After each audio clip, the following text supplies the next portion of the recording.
Hi. December's Advent calendar is decorated by numerous strikes. Government show no inclination to seriously negotiate, the point being to wear the unions down by a combination of propaganda and inertia. These overlapping limited strikes, despite causing much disruption, will and cannot seriously challenge the system. Simultaneous, yet sectional, it's a game of bluff on both sides, with the government holding the upper hand.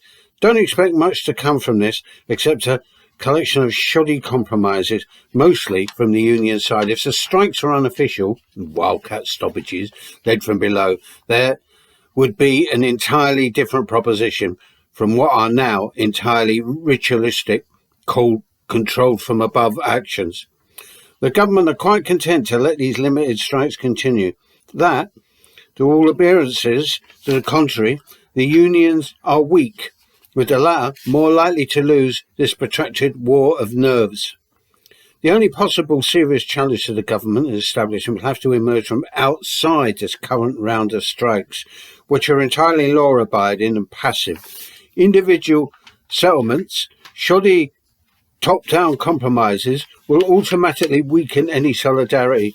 These disputes also are confined to the public service area. The majority of workers aren't even in unions. The marginalised, working class, unemployed, unemployable, the excluded, uprooted, those working for tin-pot firms, the super-exploited, unpaid carers, the lumpen pensioners without assets.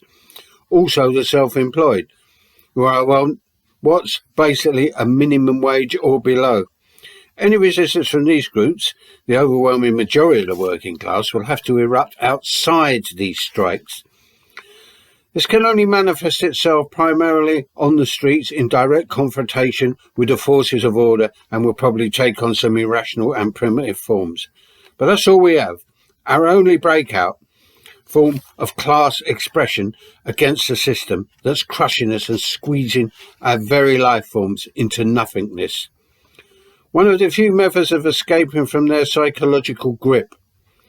These strikes, unfortunately, don't measure up to an attempt to establish working class autonomy and revolutionary desire from below.